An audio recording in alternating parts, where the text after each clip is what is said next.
Assalamualaikum warahmatullahi wabarakatuh. Alhamdulillah wassalatu wassalamu ala Rasulillah wa ala alihi wa sahbihi wa mawalah. Bapak Ibu yang dimuliakan Allah Subhanahu wa taala, alhamdulillah bersyukur kepada Allah atas segala limpah nikmat yang Allah berikan kepada kita pagi hari ini.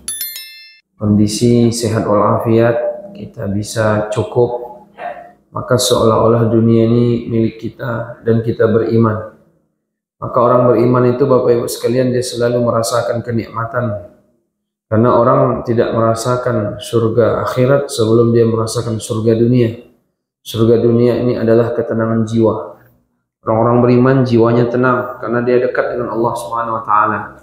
Karena yang memberikan ketenangan bukanlah materi, bukanlah rumah yang mewah, bukanlah kendaraan yang mewah, tapi yang mendatangkan kebahagiaan, ketenangan jiwa adalah ketika dekat dengan Allah Subhanahu wa taala.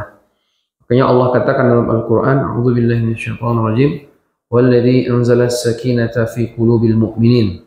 Allah lah yang menurunkan ketenangan di dalam hati orang-orang beriman. Di hati orang beriman diberikan ketenangan itu.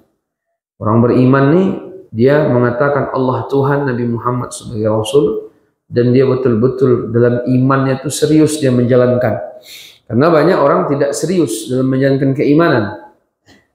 Hanya sekedar-sekedar saja. Ya, kadang sholat maghrib, isya tidak, bahkan meninggalkan yang wajib, na'udzubillah. Jadi Bapak Ibu yang dimuliakan Allah Subhanahu wa taala, kita bersyukur kepada Allah atas segala nikmat yang Allah berikan. Badan kita sehat. Kita hadir di majelis ilmu. Kita umur diberikan Allah, keimanan Allah berikan, kita juga taat, apalagi yang kurang. Nah, tapi kalau kita hanya banyak angan-angan dunia itu melampaui umur kita Bapak Ibu sekalian. Jadi nggak realistis kadang-kadang kita ini, karena banyak sekali yang kita inginkan, sehingga antara keinginan kita lalu mencapainya dengan jatah umur di dunia ini nggak cukup sebenarnya. Nggak cukup, sehingga penyesalan yang ada nanti kelak di hari kiamat. Maka daripada itu kita segera sadar sebelum nanti sadar setelah mati, tidak ada guna lagi.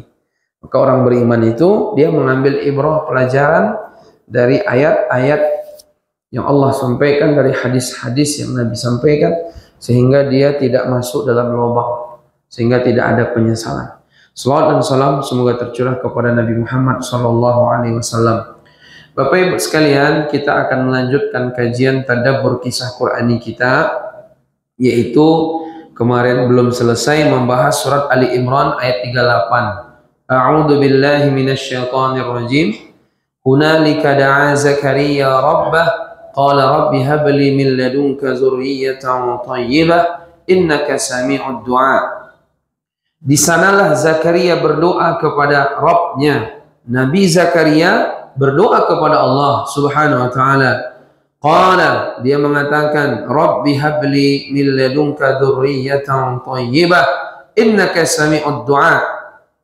Wahai Rabb, berikanlah aku seorang anak yang baik di sisimu. Sesungguhnya Engkau Maha mendengar doa. Bapak Ibu yang dimuliakan Allah Subhanahu wa taala, di antara poin yang disebutkan oleh ulama dalam beberapa tafsir, yaitu dari ayat ini diambil satu kesimpulan bahwa berdoa meminta anak adalah sunnah para rasul dan orang-orang jujur. Doa untuk diberikan keturunan. Jadi Nabi Zakaria minta doa, minta anak kepada Allah Subhanahu wa taala. Nabi Ibrahim juga minta kepada Allah, Rabbi habli minas salihin. Maka Bapak Ibu yang dimuliakan Allah Subhanahu wa taala, doa minta anak ini adalah sunnah para rasul. Sunnah para rasul. Sebagaimana juga doa yang sering kita baca, Rabbi habli min ladunka dzurriyyatan thayyibatan, sebagaimana doa yang itu kok tadi doa Nabi Zakaria, doa yang biasa dibacakan.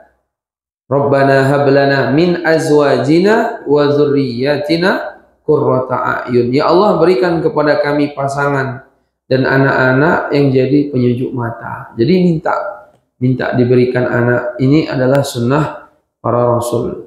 Maka Bapak Ibu yang dimuliakan, kalau ada orang dia nggak mau punya anak, ini nggak dibolehkan dalam Islam. Dihukumi nggak boleh. Oh saya menikah nggak usah punya anak, ini nggak boleh hukumnya. Karena memang kita nih di antara salah satu tujuan dari pernikahan adalah hifzun nasl, menjaga keturunan. Jadi kalau orang dia nggak mau punya anak habis menikah, ini salah besar dan dia bisa jatuh ke dalam dosa.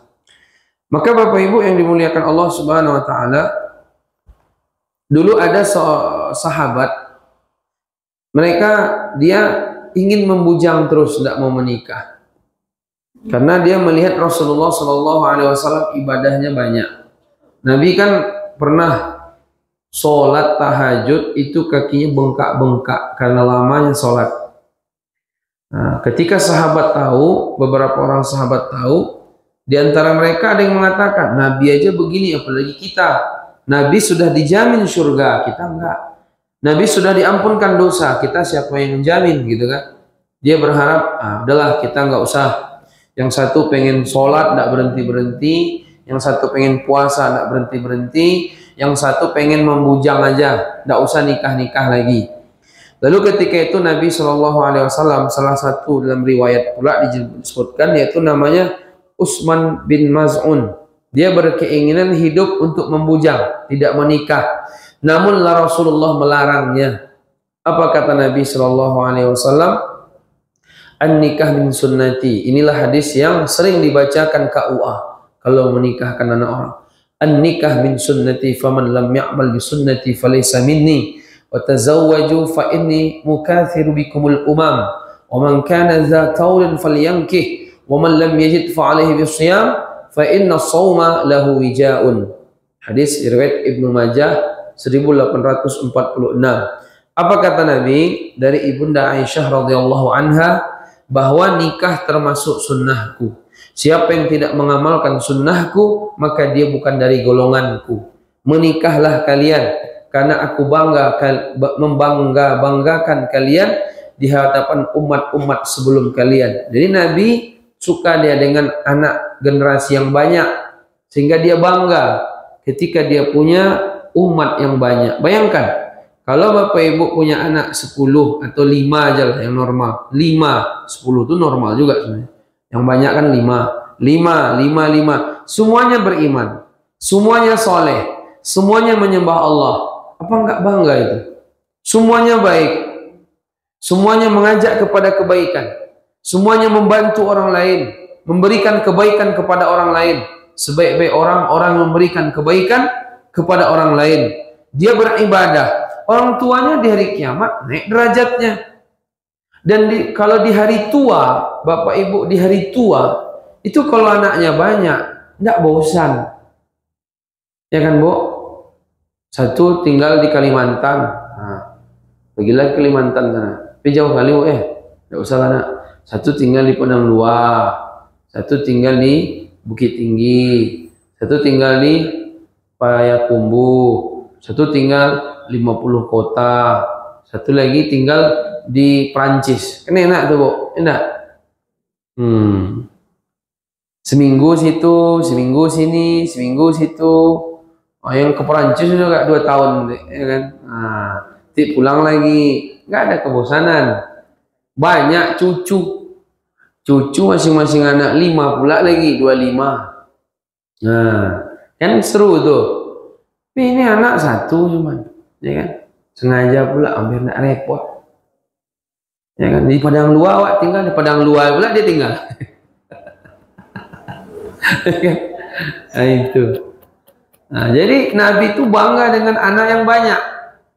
Islam itu menganjurkan umatnya banyak anak. KB, keluarga besar. Ya kan? Keluarga banyak. Nah, itu. Jadi Bapak Ibu, tidak bagus ya pemikiran anak-anak sekarang, anak 2 aja lah kata dia. Itu tidak main itu. Kemudian setelah diteliti, banyak sekarang ini orang menikah stres. Karena ibu-ibu ini kan kalimat sehari 20.000 kata.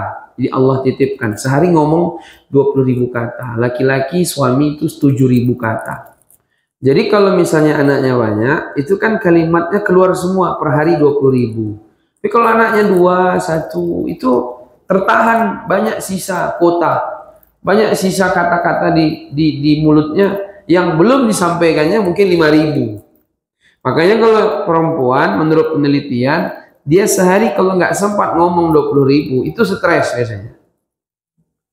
Nah itulah ngomel-ngomel di situ. Karena suka, ya kan 20.000. Kalau laki-laki 7.000 Bapak Ibu sekalian.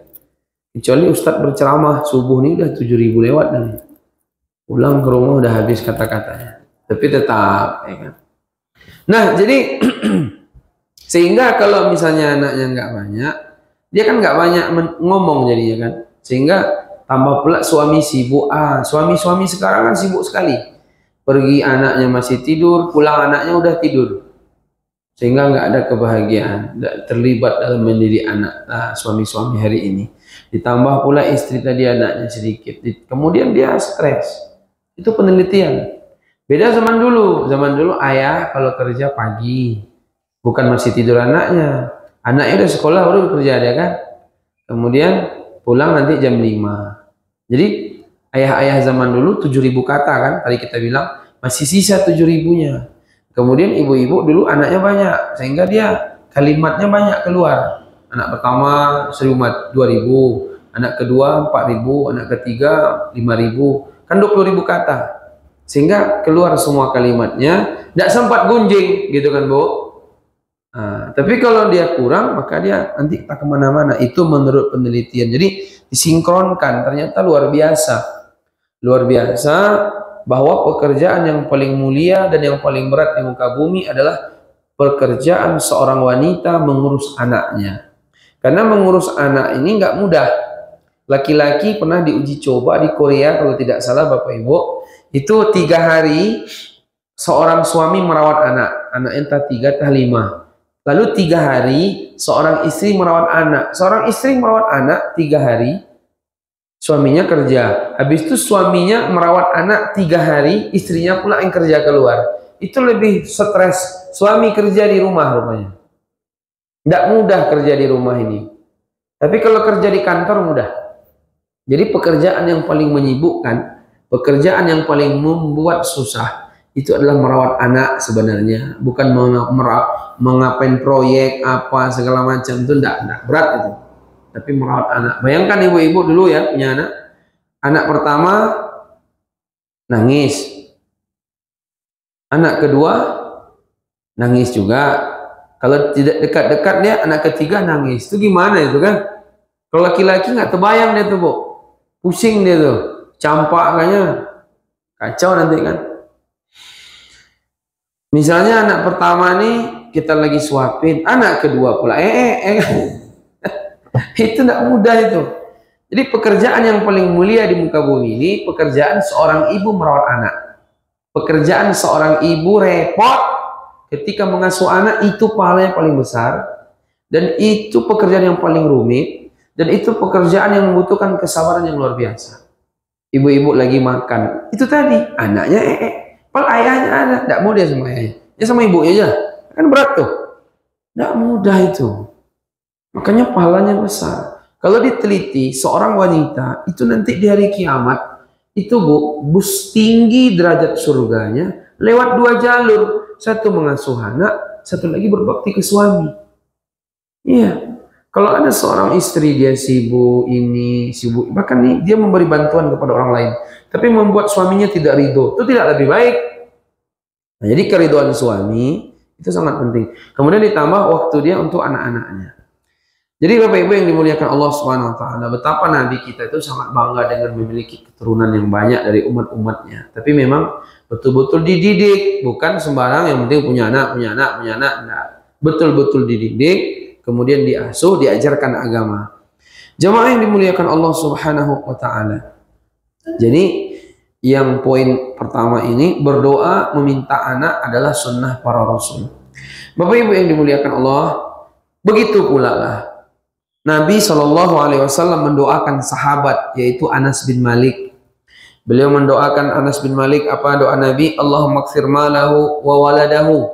Ya Allah, banyakkan hartanya dan banyakkan anaknya. Anas bin Malik, anaknya banyak, hartanya juga banyak. Nabi doakan, betapa punya anak ini, bukan hanya Nabi minta anak, bahkan Nabi mendoakan anak kepada sahabat. Banyak lagi kalimatnya. Wa aktsir Allahumma aktsir malahu wa waladahu. Banyakkan hartanya, banyakkan anaknya. Nah, cuman di sini memang kalimat Nabi harta dulu baru anak. Sebagian menjelaskan bahwa harta ini sangat penting juga. Harta banyak, anak banyak. Nah, ini nanti agak lebih mudah dia.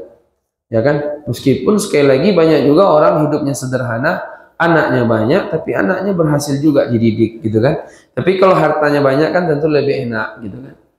Nah, jadi Bapak Ibu, ternyata Nabi itu juga mendoakan kepada sahabat Anas bin Malik. Banyakkan anaknya ya Allah, begitu kan sama Nabi. Berarti kan bagus. Maka Bapak Ibu jemaah, ketika seseorang dia sudah meninggal dunia, ketika kita nanti sudah meninggal dunia, kenapa kita disuruh untuk minta anak? Karena kalau kita sudah meninggal dunia, yang melanjutkan amal soleh, yang kita tidak bisa lagi beramal, anak.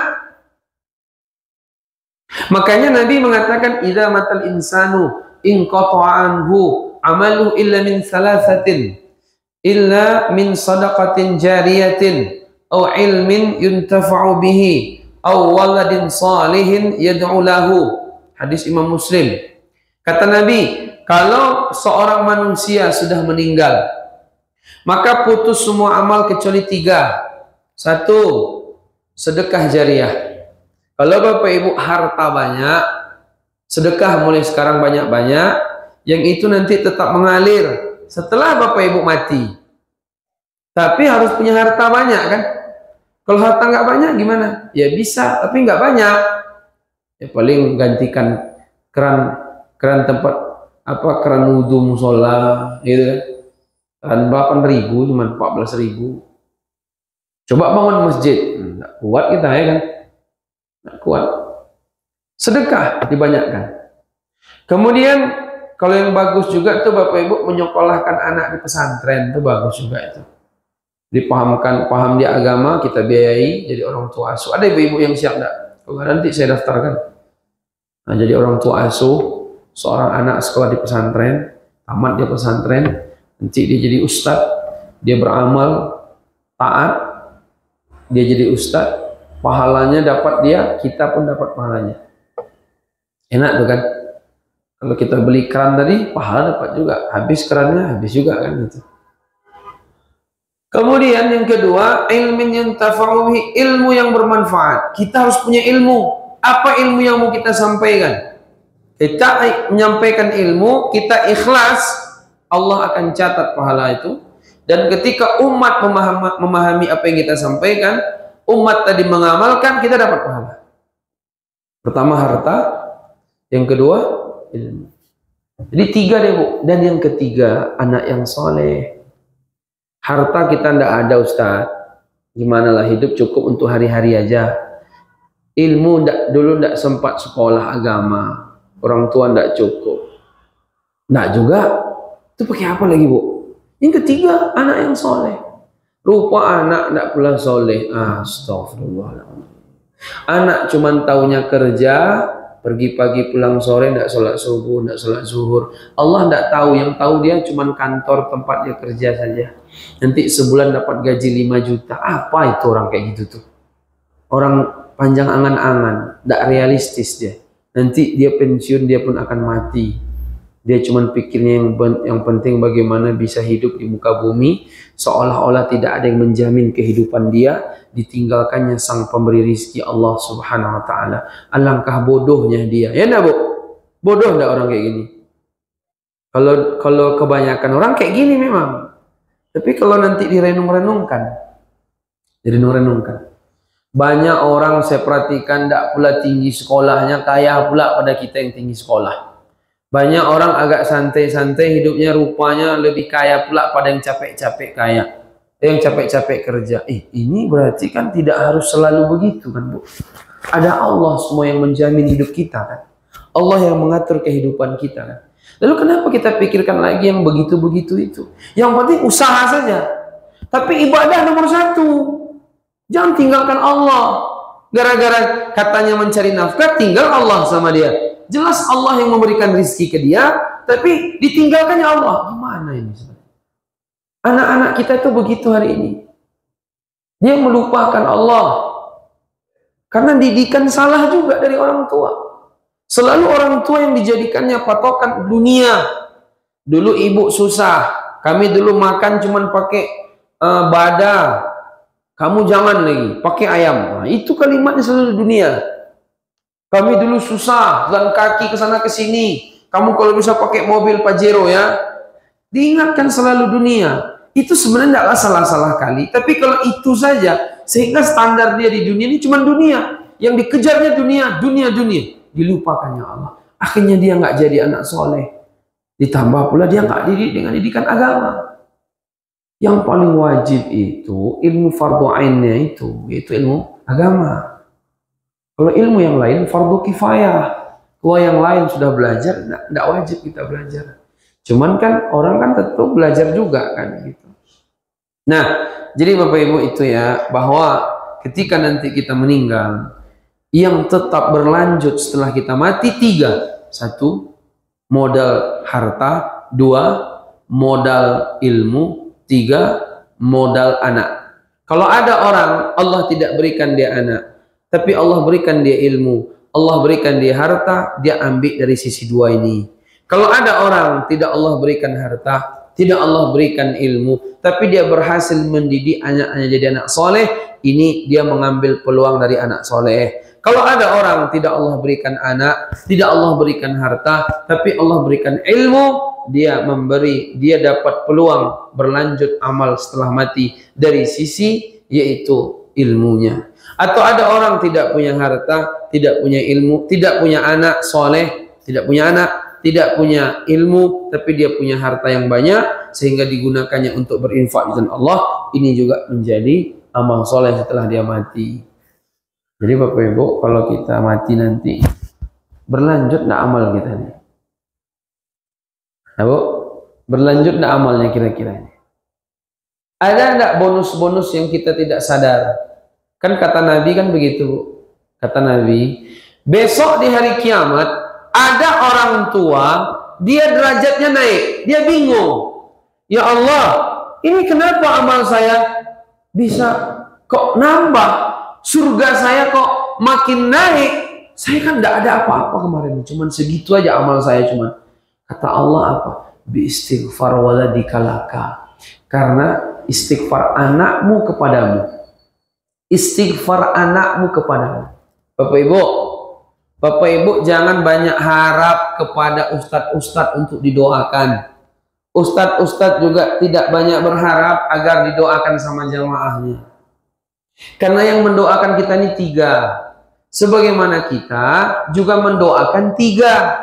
Siapa yang mendoakan kita? Satu, pasangan kita. Dua, orang tua kita. Tiga, anak kita. Itu yang mendoakan kita. Kita pun juga begitu. Kalau kita mendoakan, saya mendoakan Ustadz lah dulu katanya. Itu sekali dua kali, itu lupa. Itu pun pas awal-awal meninggal aja itu, Bu. Paling-paling kecuali kita pakai doa umum. Allahumma ighfir lil mu'minina wal mu'minat wal muslimina wal muslimat al ahya minhum wal amwat. Nah, itu iya itu ya kan? Itu iya itu enggak usah hitung-hitung lagi. Itu udah otomatis jalan surang aja lagi. Di mana-mana orang khotib Jumat itu yang diulangnya kan? Tapi kalau doa yang betul-betul dari hati yang selama ini kita inginkan, lakukan tiga itu. Kita doakan orang tua kita doakan pasangan kita doakan anak kita. Mendoakan saudara kita pun jarang kadang kita, Bu. Ya kan, Bu? Lupa kita kan kadang-kadang. Abang kita, adik kita pun lupa kadang-kadang kita. Yang kita ingat anak, orang tua, pasangan. Itu aja.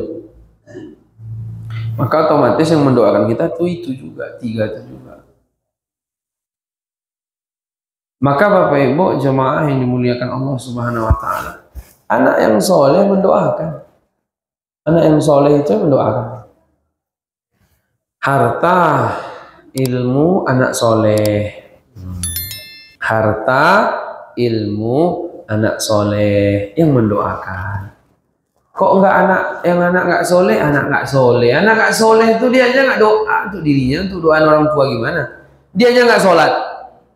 Gimana dia berdoa? Orang yang enggak taat dia enggak doa dia biasanya. Jarang dia doa. Kalaupun berdoa, doa formalitas. Begini, dan enggak pun khusyuk dia tuh. Enggak khusyuk dia tuh. Hati ini yang paling penting kan. Dalam doa kan kekhusyukan hati. Khusyuk itu paling kuat. Allah akan ijabahi doa. Khusyuk doa. Ketika khusyuk berdoa itu tuh ijabah itu cepat tuh. Nah, Bapak Ibu yang dimuliakan Allah Subhanahu wa taala. Itu yang perlu kita pahami, bahwa setelah nanti kita mati itu berlanjut amal-amal kita. Makanya hadis Nabi tadi ada orang tua besok di hari kiamat, kata Nabi, dia bingung kenapa amalnya banyak dan kenapa derajat surganya naik, karena istighfar anaknya di dunia. Dia kan tidak tahu. Ibu ini nanti kalau meninggal, kalau anak ibu soleh, ya dia akan mendoakan ibu terus. Ibu heran, kenapa amal saya banyak, kenapa surga saya derajatnya naik? Ternyata bapak ibu punya anak ditinggal, dia soleh-solehah mendoakan bapak ibu. Itu lagi, dia lagi di rumah, tiba-tiba dia berdoa, Allahumma ighfirli dzunubi wa liwalidayya warhamhuma kama rabbayani shaghira. Nanti habis sholat, Allahumma ighfirli dzunubi wa liwalidayya warhamhuma kama rabbayani shaghira. Nanti lagi di perjalanan teringat ya ibunya kan dah meninggal, Allahumma ighfirli dzunubi wa liwalidayya warhamhuma kama rabbayani shaghira. Nanti lagi jualan enggak laku, masih menunggu pelanggan, teringat lagi di ayahnya, Allahumma ighfirli dzunubi wal kayak gitu. Jadi jangan mendoakan orang tua itu habis sholat aja. Kapan ingat doa langsung. Itu kan mantap tuh Bu, sehari agak 20 kali didoakannya ibunya, ayahnya dalam kuburan. Apa enggak bahagia itu? Tapi kalau anak yang enggak soleh gimana? Dia selalu berpikir mendoakan itu habis sholat. Kalau mendoakan dimanapun bisa kan? Sekarang nih mendoakan bisa nih. Sampai, insya Allah sampai. Dia tidak tahu fikih berdoa. Pertama dipuji-puji Allah, ya Rahman, ya Rahim, ya Razzaq. Habis itu ada berdoa yang kedua apa? Bersolawat kepada Nabi. Kata Nabi, kalau ada orang berdoa tapi tidak solawat, maka doanya tertahan. Kemudian doa tadi dihadirkan betul dalam hati. Bukan doa hafalan. Orang kan banyak doa hafalan, Bu. Tak tahu dia artinya itu, tak apa. Cuman dulu awak disuruh hafal sama guru. Hafal sama guru, maksud guru itu terjemahnya pahami juga. Nih enggak, mana dikabulkan? Ya kan? Hati enggak hadir. Kemudian diulang 3 kali minimal. Nah, kalau tahu dia ilmunya, soleh, taat kepada Allah, orang tuanya selalu doakan. Jadi memang doa yang paling banyak nih kita berikan kepada orang-orang terdekat dulu. Pertama diri kita sendiri. Habis itu nanti orang tua kita, pasangan kita, baru keluarga-keluarga terdekat. Kayak gitu doa itu sebenarnya. Yang dekat-dekat dulu dia. Udah sisa baru yang tetangga, baru kawan sekantor, ya Bu ya. Baru ini jamaah pengajian. Kayak gitu. Nah, jadi anak ketika orang sudah meninggal dunia, anak ini tetap memberikan pahala, mengalirkan pahala kepada orang tuanya. Karena anak yang soleh tadi. Bapak Ibu sekalian. Kemudian doa kepada anak ini, doa minta anak yang soleh, minta doa anak yang baik. Sebagaimana Nabi Zakaria minta doa agar diberikan anak yang baik. Rabbi habli min ladunka zurriyatan thayyibatan innaka sami'ud du'a. Zuriyah thayyibah, anak keturunan yang baik. Kalau Nabi Ibrahim, Rabbi habli minas salihin, berikan kami anak yang soleh. Jadi ibu-ibu, bapak-bapak, ya kalau bapak ibu udah nggak lagi ya, udah habis masanya kan. Cucu lagi, anak bapak ibu lagi yang udah menikah, suruh dia doa anak yang soleh aja. Jangan minta, ya Allah berikan kami anak, berikan kami anak. Jangan kayak gitu. Berikan kami anak yang soleh, berikan kami anak yang baik. Bukan anak yang pintar, anak yang baik. Pintar itu nyusul aja jadi. Anak yang baik, anak yang berbakti. Nah, kita tuh kan kayak gitu bu, putus-putus kita berdoa tuh. Ya Allah beri badan sehat, umur panjang, rizki banyak. Itu apa kayak gitu? Badan sehat, umur panjang, rizkinya berlimpah. Untuk apa? Kalau nggak berkah untuk apa? Bagus dia sakit tapi dia dekat sama Allah. Ya enggak? Berkah namanya sakitnya kan. Bagus dia hidup sederhana tapi dia nggak hura-hura.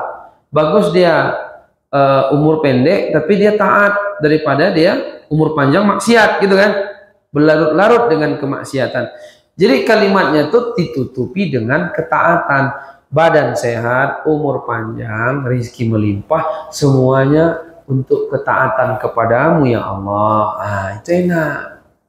Ditutupi dengan, diisi semuanya dengan ketaatan. Selalu diisi dengan ketaatan. Sehatnya taat. Karena bu, orang kalau dia sehat rawan maksiat loh. Kalau orang sakit kan tidak maksiat lagi. Yang ada malah menahan rasa sakit. Menahan rasa sakit itu pahala. Kalau orang sehat, dia kalau mau dapat pahala, dia harus ibadah. Ke masjid jalan kaki dia. Ya kan? Konsekuensinya kan syukur. Nah, kadang orang sehat tertipu. Karena sehat itulah dia maksiat. Kemudian rizkinya banyak. Dulu waktu dia miskin, dia nggak berani macam-macam. Tapi setelah duitnya banyak, macam-macam dia. Ya kan? Orang yang banyak maksiat, umurnya pendek, dengan banyak maksiat, umurnya panjang, banyak banget timbangan dosanya di hari kiamat. Yang umurnya panjang kan? Nah itu, jadi kalimat kita itu kalau bisa ditambah sedikit lagi dalam ketaatan kepada memudahkan rezeki hamba, panjangkan umur hamba, sehatkan badan hamba dalam rangka untuk taat kepadamu ya Allah. Gitu. Anak juga gitu. Ya Allah berikan kami anak, berikan kami yang cucu yang soleh. Ah gitu. Nanti dikasih pula sama Allah cucu Fir'aun, gimana bu? Mau ibu? Dia Tuhan kata dia. Nah ini ya. Jadi motivasinya itu selalu ke Allah gitu ha. Kalau sekedar punya harta, sekedar punya kesehatan, sekedar badan sehat, orang-orang kafir banyak sehat. Kalau sekedar punya anak, orang-orang kafir banyak punya anak. Ya kan? Tapi yang soleh itu nggak ada kecuali orang Islam. Yang baik itu nggak ada kecuali umat Nabi Muhammad SAW. Nah ini, jadi penting ini. Minta doa anak yang soleh. Karena anak soleh itu yang paling mahal. Bukan anak jadi ini, anak jadi itu yang mahal. Anak jadi pilot mahal, enggak. Kalau enggak soleh, enggak mahal itu. Kalau anak dia nanti jadi kerja, jadi manajer di perusahaan asing, dia menguasai 10 bahasa, tapi enggak soleh, enggak, itu enggak istimewa itu. Kita rubah aja mindset kita lagi. Dia enggak sholat subuh, dia enggak pernah nelpon orang tuanya. Kan banyak bu sekarang anaknya berhasil kata dia. Kalau saya nggak berhasil anak kayak gitu. Apa berhasil? Lebih berhasil lah Fir'aun lagi.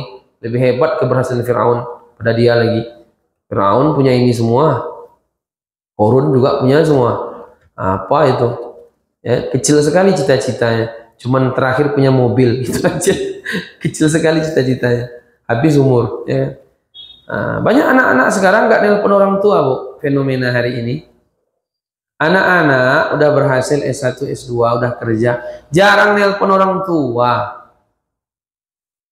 Makanya banyak orang-orang tua hari ini tuh agak sedikit kecewa sama anaknya. Saya kan membaca tentang pendidikan keluarga ya, gimana keluarga di sekarang ini. Makanya banyak orang tua di kota-kota itu tiap hari pergi dia ke swalayan. Hanya biar ditegur, biar disapa sama kasir swalayan. Gimana bu sehat, gimana pak sehat gitu. Karena dia jarang ditelepon sama anaknya, ditanya kabar. Harusnya anak setiap hari sekali nelpon orang tua. Jangan 2 hari sekali, apalagi seminggu sekali. Ibu-ibu ada anak yang jauh-jauh merantau nak. Kasih tahu dia, Ibu tuh tidak berharap uang kamu. Ibu hanya harap perhatianmu di saat ibu tua. Apa? Nelpon sekali sehari. Itu tuh saya pelajari tuh. Tapi anak-anak ini tidak paham. Saya paham. Orang tua udah meninggal pula. Nah, jadi kadang-kadang begitu pula. Ada orang tuanya hidup, anaknya tidak paham. Ada anaknya paham, orang tuanya tidak hidup. Adalah ujiannya begitu. Nah, tapi gimana lagi kan? Yang penting kita doakan orang tua kita. Itulah enaknya kalau punya anak soleh. Dia itu lebih kepada perintah Allah sebenarnya. Pertama dia paham orang tuanya, dan yang kedua lebih kepada perintah Allah. Sebenarnya anak berbakti ke orang tua itu bukan karena orang tua membiayai hidup dia. Bukan. Karena berbakti kepada Allah, perintah Allah. Jadi kalaupun ibunya, ayahnya dulu tidak tanggung jawab kepada dia di waktu kecil, kalau dia sudah besar, tetap dia berbakti ke orang tuanya. Meskipun bapak ibunya nggak tanggung jawab di waktu kecil kepada dia. Karena itu orang tua dia kan, karena perintah Allah. Adapun orang tua dia tidak merawat dia waktu kecil, itu dosa tersendiri orang tua dia, yang besok di hari kiamat Allah azab orang tua dia. Apalagi kalau orang tua dia merawat, orang tua dia membesarkan, menyayangi dia dengan sepenuh hati, mendidik dia dengan Al-Quran dan Sunnah. Oh, ini lebih ngeri lagi. Allah perintahkan berbakti kepada orang tua yang nggak berbakti, apalagi kepada orang tua yang menyayangi dia sejak kecil. Ini lebih lagi nih. Makanya nggak ada ceritanya anak menyia-nyiakan orang tua. Ini banyak orang tua disia-siakan hari ini. Padahal pontang-panting ibu dia merawat dia. Tapi itu tadi kesalahan orang tua. Dia tidak memahamkan ketaatan kepada Tuhan yang menciptakan dia terlebih dahulu. Dia selalu dipahamkan taat kepada yang menggaji dia. Menggaji dia bulanan. Tapi dia nggak taat kepada yang Tuhan menjamin hidupnya. Ya kan, Bu? Kita nih mau punya duit sebanyak apapun, kalau Allah bilang mati, mati kita nih, ya. Nggak bisa kita bertahan, kita sogok malaikat maut, mana bisa? Tapi kita tunduk sekali kepada orang yang menggaji per bulan, tapi kita tidak tunduk kepada yang menjamin kehidupan 1 kali 24 jam. Karena nggak tertanam dia, Bu. Yang menanamkan siapa ini? Orang tua. Tapi orang tua tidak menanamkan itu. Salah siapa? Orang tua kan? Sehingga anak tadi akhirnya tidak berbakti ke orang tua juga. Nah itu. Bapak Ibu jamaah yang dimuliakan Allah Subhanahu wa taala. Kemudian di antara hikmah yang dapat kita ambil adalah mendoakan hidayah untuk anak, mendoakan agar anak soleh, agar anak dapat hidayah, agar anak Allah jaga kehormatannya, Allah jaga anaknya, Allah jaga pasangannya, anak istri, suami, Allah jaga. Didoakan, Bu, doa. Jangan doa yang buruk-buruk. Anak setan, anak buaya, anak apa, itu jangan, tidak boleh itu doa kayak gitu. Terkabul dia nanti. Orang-orang tua kan kadang banyak tuh, ini anak setan satu ini. Berarti ibunya, ayahnya setan nih.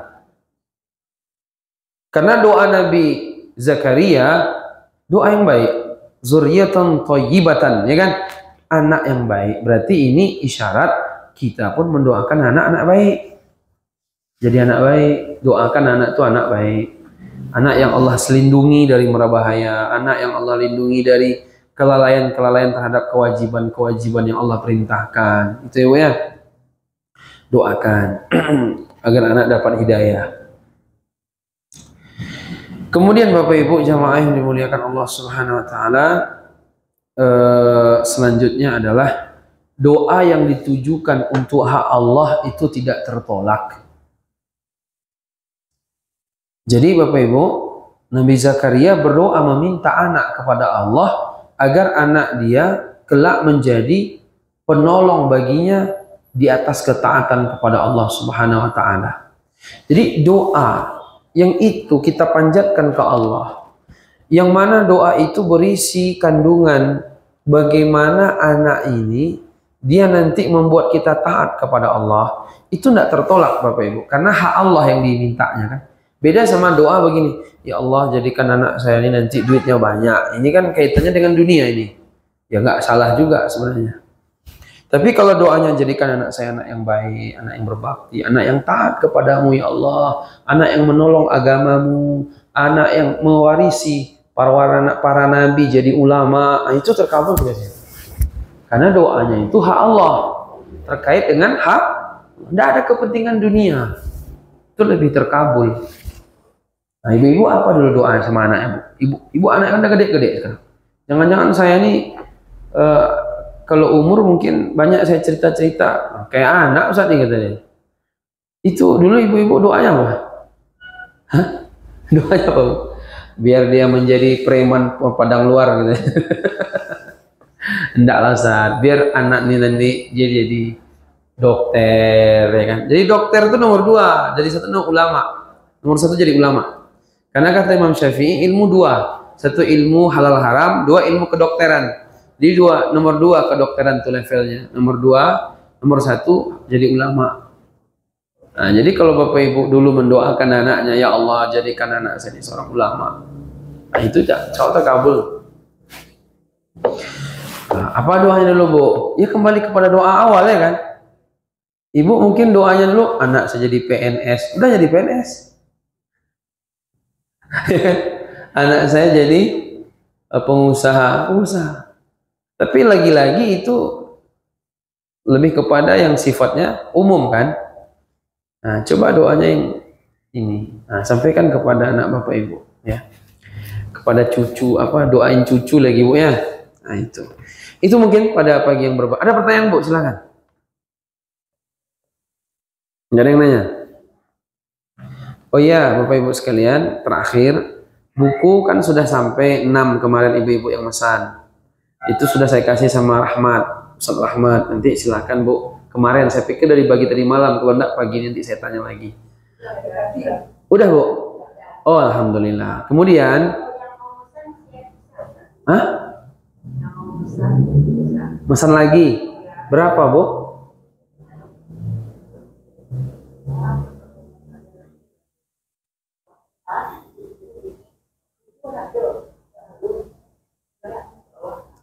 Kemudian Bapak Ibu, saya kemarin kan membahas ruqyah. Jadi beberapa jamaah itu minta Ustadz belikanlah buku ruqyah. Ada buku ruqyah namanya Mudah, Ruqyah itu Mudah. Karangan Ustadz Muhammad Faizar. Beliau pakar ruqyah di Indonesia hari ini. Cuman bukunya tebal sekali segini Bapak Ibu. Nah, kemarin saya pesan untuk saya sendiri awalnya. Lalu ternyata jamaah lain ada yang minta di beberapa musola. Jadi kalau Bapak Ibu ada yang mau juga mesan buku ruqyah itu Mudah, itu bagus sekali. Sakit ini ruqyahnya, sakit ini ruqyahnya, anak ini ruqyahnya. Ah, saya mesan nih. Jadi kalau memang ada nanti sekaligus hubungi kami. Hari ini langsung pagi ini kami pesan nih. Karena udah molor-molor terus sejak berapa hari yang lalu. Tunggu dulu ya Pak, saya bilang. Kami mau menanyakan jamaah dulu di beberapa masjid. Ada nggak yang mau mesan gitu kan? Ruqyah itu Mudah. Sekitar 200.000. Kita nanti sesuaikan aja ongkirnya sama berapa harganya. Bukunya 160.000. Karena tebal sekali memang. Nanti paling diongkir. Jadi saya berikan aja paling nggak 200.000 buku itu nanti. Kurang lebih gitu. Kepada Bapak Ibu yang mau, boleh juga untuk buku ruqyah itu Mudah. Jadi kita ini di samping mendengarkan tausiah ceramah, kita juga rutin beli buku untuk nambah pengetahuan. Kadang kalau ceramah ini lupa, tapi kalau buku ini kan Bapak Ibu kita bisa mengulang, kita baca lagi kan. Nah itu saja. Jazakumullah atas segala perhatian, lebih kurang mohon maaf.